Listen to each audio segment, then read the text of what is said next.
Hi friend, నా పేరు ప్రదీప్. నేను యోగా టీచర్ని. చాలామంది ఉప్పు గురించి మంచి మంచి విషయాలు చెప్పారు డాక్టర్స్ అందరూ. కానీ ఉప్పు చాలా తక్కువ తినాలి అన్నీ చెప్తూ ఉంటారు. సో ప్రతిరోజు ఉప్పు 5 గ్రామ్సే తీసుకోవాలని సైంటిస్టులు డాక్టర్లు కూడా చెప్తూ ఉంటారు. అయితే నేను ఒక థాట్ ఇస్తానండి. ఏంటి అంటే, సాల్ట్ని ఏమంటారంటే salt is useful for garnish అంటాం.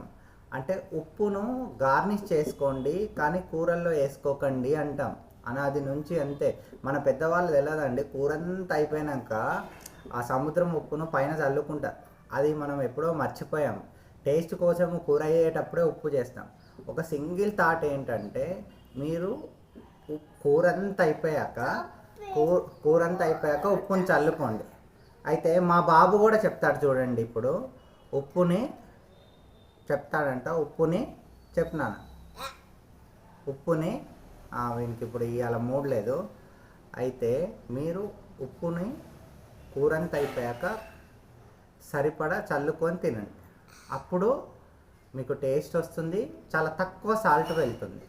ఇలా చేయండి. అంతేగాని కూరలో కలుపుకొని ఉప్పుని తినడం వల్ల ఎక్కువ ఉప్పు వెళ్తే హార్ట్ స్ట్రోక్స్ వస్తాయి, బీపీ వస్తుంది, బ్లడ్ క్లాట్ అయిపోతుంది, కొన్ని రకాల క్యాన్సర్లకు కూడా ఉప్పు కారణమవుతుంది.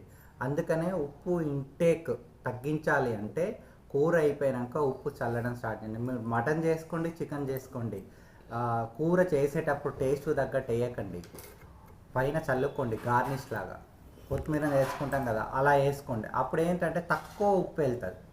ఈ థాట్ని తీసుకోండి. ఆరోగ్యంగా ఉండండి. ఆరోగ్యంగా ఉండడం చాలా important. Thank you so much.